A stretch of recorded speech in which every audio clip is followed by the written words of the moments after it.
Hello everybody, Mark Gagliardi, OneSource Business Solutions. Once again, thank you so much for being a part of this. Today we're going to talk about the 5 tenets of M.E.P. M.E.P. being managing employee performance. Tenets, may have heard them talked about in terms of religion and whatnot, but a tenet is simply a belief or a principle. So let's look at it as the 5 principles of managing employee performance, shall we?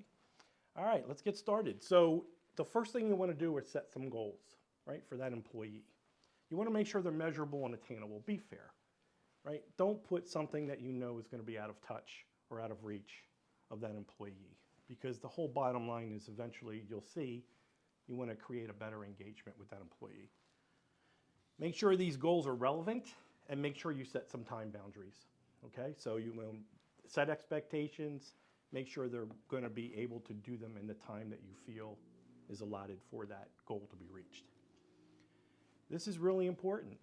Make sure you have the right employee on the right task. So many times people aren't looking at certain attributes that employees have. Everybody's different. Some respond differently or act differently based on certain stimulus or projects or stresses. Make sure you have the right people on the right task. And as an employer, you should be able to pick up on that relatively quickly. If you need help, look at past performances, right? See what their motivational reasons might be for how they've performed in the past. See what you can tailor to that individual to take care of a specific task, and you'll get better results. Set structure and provide support, right? That's a big one. You can set structure all you want, but as an employer or a manager, if you don't provide that support, you're basically spitting into the wind, so to speak. Open up some dialogue, right? Always create communication. Set your boundaries, right? So if it's a matter of you're in charge of 50 or 60 people and you have to make sure that you set those boundaries as well, you have a direct report, it's going to be this assistant manager or such and such, make sure you do that because you want to make sure you can streamline that to be as efficient as possible. You don't want to be bogged down as a manager or an owner with 30 people coming to you every other day with different things or different questions or different reasons, right? You want to make sure you set those boundaries. Advice and guidance, right? So again, we're going to come back to the past performance issues. We're going to look at the experience and skill levels of the people that you're assigning these to, and you're going to do all that based on that, right? If you have somebody who's a lot more experienced in a certain thing, then you're going to want to make sure you've divvied out something according to that person's levels. Communicate the plan. So that's all about coaching and challenging, right? If they don't have a plan and you don't communicate it, then you're just going to have people. It's like a rudderless ship, so to speak. So you want to make sure that you clearly define the expectations, right? Don't just say, "Hey, do this," and walk away. Clearly define that. Do this. I expect you to do this within so much time. Right? Do you need any help? Is there something else? You got any questions? Open up a dialogue too. Utilize your KPIs with senior members. So senior members that you've had for a while, depending on the operation you're running, will be familiar with that. Those are key performance indicators. Depending on what level of expertise those senior members have, you can utilize and speak that language to them. Other people, maybe not so much. Use data and visualization. Okay, people will respond better to seeing and data. They'll understand more versus words, believe it or not. They will be able to see, so if you need to show charts for improvement or graphs or whatever, try and utilize them as well. Always be coaching and mentoring, okay? That is a continuous operation within your operation. Always be coaching and mentoring. You always consider feedback and concerns. Don't poo-poo anybody, right? Listen and understand. And always notice any individual styles because you may be able to use them later with respect to the certain task that may fit somebody better, okay?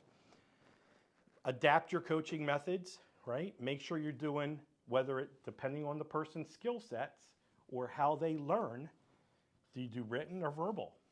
Some people are very hands-on. That means they're mostly kinesthetic learners. That means they have to do to be able to remember and learn. That's nothing wrong with that. So they may respond better by doing hands-on tasks. And make sure you document whatever you're doing. okay? It's as simple as this. Today I'm meeting with you, John, to discuss the task I assigned to you. You were expected to do this within 3 days. Thank you so much for any cooperation, and if you have any questions, please feel free to use my door. Okay, just anything simple but document. So you keep a track and the employee file as to what's going on. So there's no questions later.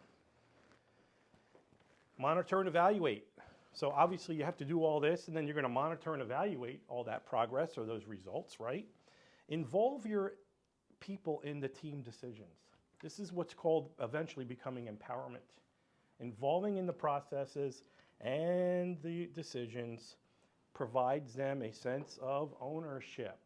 Okay, there's nothing better to have an employee who not only feels valued, but feels that their contribution is appreciated and valued.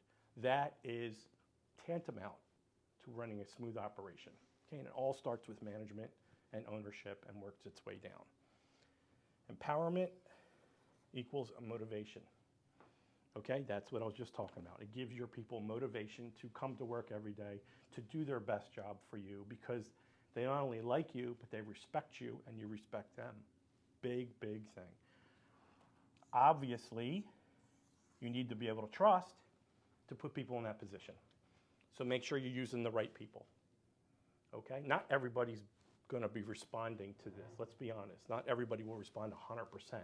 But what you're doing is evening it up everything so you can get a pretty good preponderance of that, a majority of that to help out. Ask for opinions. Again, involving them in team decisions doesn't mean, hey, let's have a meeting, here's what we're going to do, and we're going to do it this way. Thanks for coming to the meeting. No. Ask for their opinions.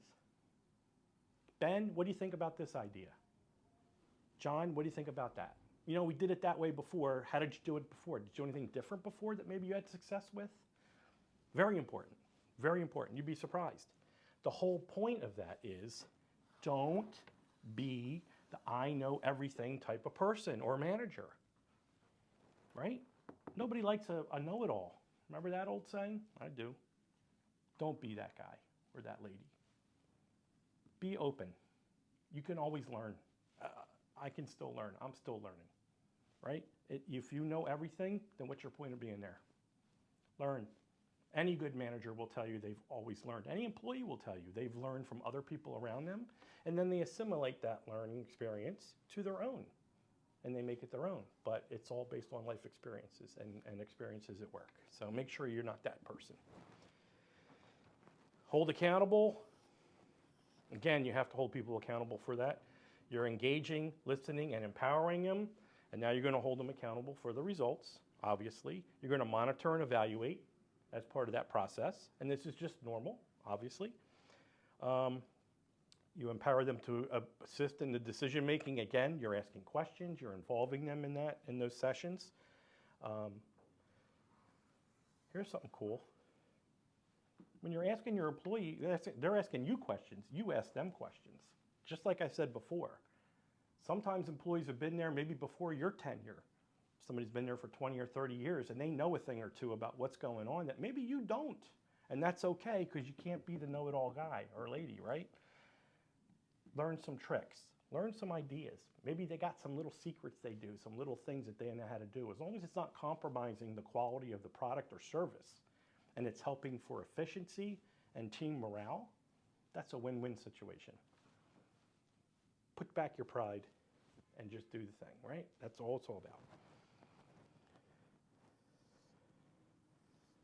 Listening, really listening, okay? Studies show 70% of all effective communication is just by listening. That's the biggest step. Not only what they say, but how they say it. Be perceptive to intonations and the way things are presented as from a statement or a question. It could show trepidation, it could show confidence. You don't know, but you want to make sure you address that and understand that. I'm not asking you to be psychologists or psychiatrists, okay? It's just human behavior. Pay attention to some of those things, but also pay attention to what they ask, and they'll pay attention to what you're asking as well. Thank you so much for joining us again. Mark Gagliardi, OneSource Business Solutions. Have a great day.